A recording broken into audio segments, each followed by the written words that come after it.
Dear students, in this unit, we will talk about the traits of vascular plants. Now, as we are aware that vascular plants are those plants which have special vascular tissues for the transport of minerals, water, as well as other nutrients.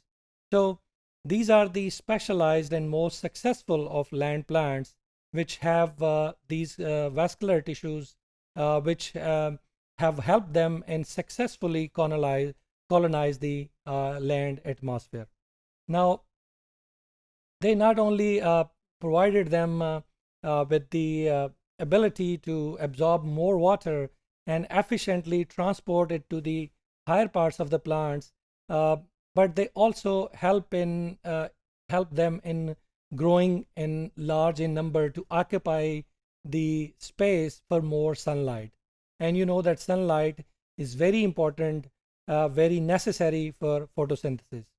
So these two vascular tissues, one is known as xylem. Xylem is actually composed of non-living cells. They are hollow cells made up of tracheids and vessel elements, and they also have lignin present in their walls, which not only provide it insulation so that water doesn't seep through these walls, but it also provides them rigidity.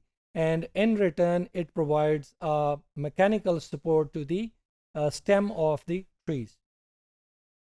Now, the movement of water and other takes place through these connective tissues, and these presence of these connective tissues has helped the plants to grow in size as well as in numbers and branching off so many branches so that to maximum expose their photosynthetic area to the sunlight.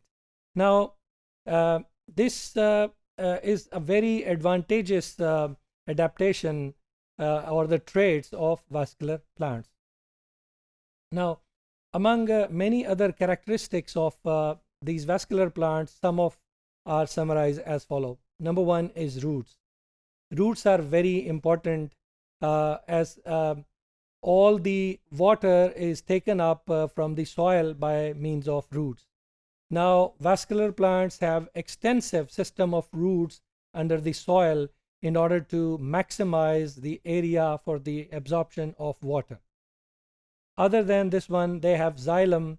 Xylem is a specialized connective tissue which transport this water from the roots to the higher parts of plants.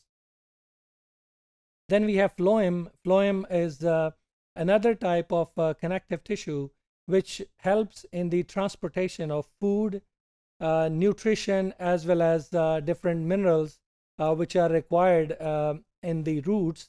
It transport these food and minerals throughout the different areas of plants. Then we have leaves. Leaves have also helped these land plants to successfully colonize different ecosystems. There are two types of leaves, microphyls and megaphylls. Microphyls are very small in size and they are mere the small extension of their stems. You can find in small grasses these microphyll leaves. Then we have megaphyll leaves, which are broader and large in size. They give them advantage to increase in their heights so that they can maximum absorb sunlight in order to efficiently perform process of photosynthesis. Then we have a growth is another aspect. In the apical region of stem as well as roots, there are growth cells present which help them grow in both sides.